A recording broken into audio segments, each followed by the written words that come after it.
देख रहे होंगे इतने ही पेज में, केवल आपको मैं दिखाता हूँ, केवल इतने पेज है और इतने पेज में जीएस पेपर 3 है, उसके नोट्स बने हुए हैं। समक्ष विद्यमान चुनौतियाँ क्या है? देखिए, आर्थिक चुनौती, कमजोर मांग है, बेरोजगारी, कमजोर अवसंरचना, उससे रिलेटेड डाटा और फैक्ट, भुगतान संतुलन का बिगड़ना, असमानता है, भारत के लिए किए गए आर्थिक सुधार, उदारीकरण, निजीकरण, वैश्वीकरण।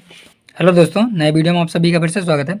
और आप में से बहुत सारे स्टूडेंट होंगे जो कि यूपीएससी मेंस के लिए नोट्स के बारे में क्वेश्चन करते रहते हैं। तो आज के वीडियो में आप लोगों को यही इन्फॉर्मेशन मिलने वाली है कि आपको यूपीएससी मेंस के लिए नोट्स कैसे बनाना चाहिए। आज के वीडियो में आपको दिखाता हूँ मैं कुछ मेरे जीएस 3 और 2 के नोट्स हैं। तो मैं आपको दिखाता हूँ कि आपको जीएस पेपर, जो किसी भी जीएस पेपर मतलब कि मेंस के लिए नोट्स कैसे बनाएंगे।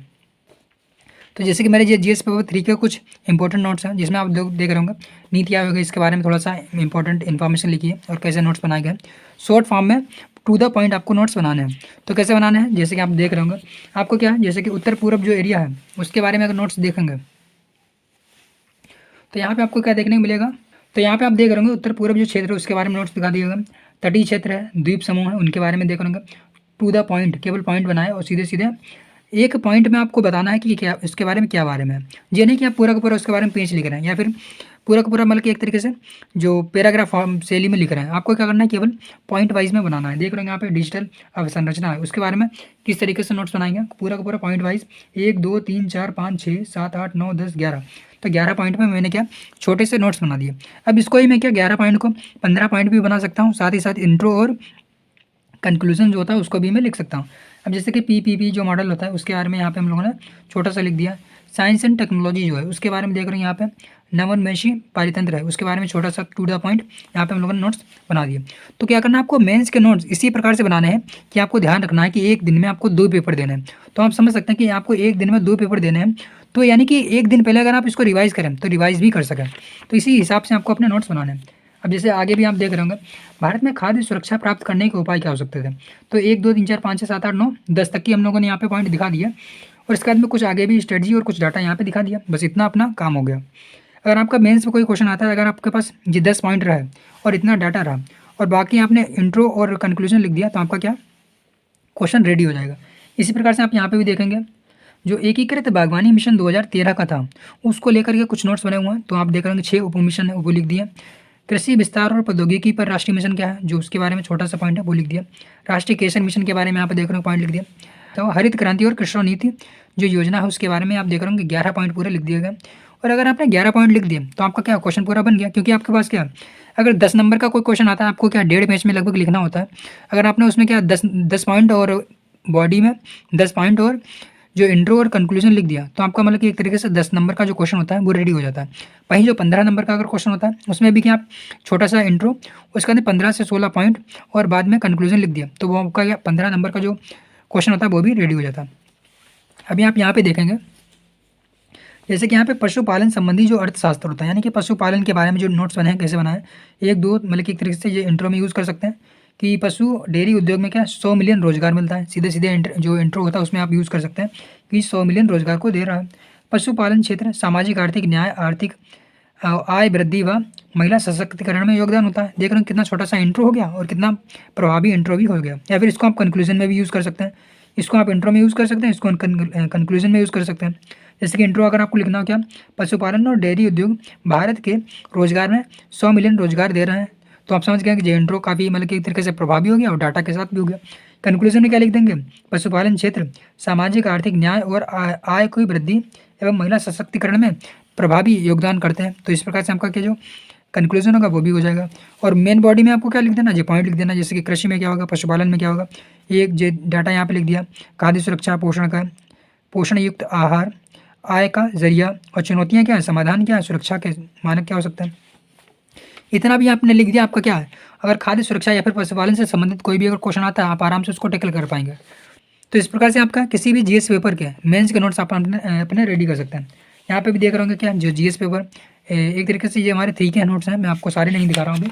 अगर आप लोग कमेंट करेंगे तो मैं क्या आपको सारे के सारे नोट्स को डिटेल में सिलेबस के साथ डिकोड भी करूँगा। इससे पहले के वीडियो में मैंने क्या किया था, जो अपना ऐसे होता है उसको मैंने डिकोड किया था, तो उस पर कुछ खास अच्छा रिस्पॉन्स नहीं रहा, तो इसलिए मैंने उसको आगे नहीं बढ़ाया। आप लोग उसको अच्छा से रिस्पॉन्स कीजिए, तो आगे भी आपको 4 के चारों पेपर और ऑप्शनल के बारे में भी हम लोग डिटेल में बात करेंगे। तो जैसे कि आप लोग यहाँ पे देख रहे होंगे आधारभूत संरचना है, सामाजिक आर्थिक क्या हो सकता है, वो हम लोगों ने यहाँ पे डिटेल में दिखा दिया शॉर्ट में और क्रिप्स करके। यहाँ पे इसका महत्व क्या हो सकता है, जैसे आधारभूत संरचना है उसका यहाँ पे देख रहे हैं डायग्राम है, बुनियादी ढांचा, ऊर्जा, बंदरगाह, सड़क, विमानपत्तन, रेलवे। सामाजिक क्या हो सकता है, आर्थिक क्या हो सकता है, उसका महत्व क्या हो सकता है, इसके बारे में बता दिया। और डाटा या योजनाएं क्या हो सकती हैं वो भी हमने दिखा दिया। तो इस प्रकार से आप समझ गए होंगे। आगे भी मैं आपको दिखा देता हूँ, जैसे कि रेलवे का निजीकरण इस समय क्या काफ़ी चर्चा में रहता है, तो उससे रिलेटेड अगर कभी क्वेश्चन आता है तो आप आराम से इसको कर पाएंगे यहाँ पे। अब आगे यहाँ पे भी देख रहे होंगे समावेशी विकास का चक्र, तो SDG जो 8 होता है उसके बारे में देख रहे हैं यहाँ पे। सामाजिक क्या हो सकता है, आर्थिक क्या हो सकता है, राजनीतिक क्या हो सकता है, पर्यावरण क्या हो सकता है, हितधारक कौन कौन से हैं। तो अगर आपने इतना कर दिया आपका काम हो जाएगा। तो इसी प्रकार से आपको क्या अपने किसी भी पेपर के नोट्स बनाने हैं, आगे भी मैंने काफ़ी दिखाए हैं, आगे भी दिखा सकता हूँ मैं। तो इस प्रकार से आगे भी आप बना सकते हैं। थोड़ा सा मतलब कि आगे थोड़ा जल्दी में बनाए गए हैं और काफ़ी मतलब एक तरीके से पास हैं, क्योंकि मुझे क्या देख रहे होंगे इतने ही पेज में, केवल आपको मैं दिखाता हूँ, केवल इतने पेज हैं और इतने पेज में GS पेपर 3 है उसके नोट्स बने हुए हैं। तो आप समझ सकते हैं यहाँ पे क्या भारत के लिए जनसांख्यिकी संरचना के लाभ उठाने के अवसर क्या है उसके बारे में यहाँ पे डिटेल में नोट्स बने हुए हैं। यहाँ पे भारतीय अर्थव्यवस्था के समक्ष विद्यमान चुनौतियाँ क्या हैं, देखें आर्थिक चुनौती, कमजोर मांग है, बेरोजगारी, कमजोर अवसंरचना, उससे रिलेटेड डाटा और फैक्ट, भुगतान संतुलन का बिगड़ना, असमानता है, भारत के लिए किए गए आर्थिक सुधार, उदारीकरण, निजीकरण, वैश्वीकरण। उसके बाद में आर्थिक नीति कौन कौन सी है, जैसे कृषि, श्रम, शिक्षा, स्वास्थ्य, रक्षा, खनन, बिजली।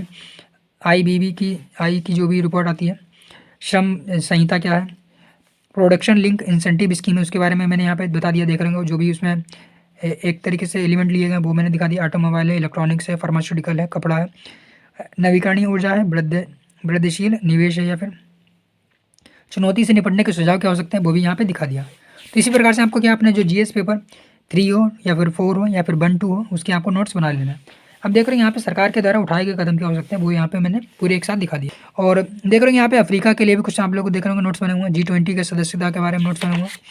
आगे भी आप लोग देखेंगे इस प्रकार से आगे भी काफ़ी नोट्स बने हैं। तो आप लोग बताइएगा कि आपको कैसे नोट्स लगे और आप बाकी आप लोग अपने अकॉर्डिंग अपने नोट्स बना सकते हैं।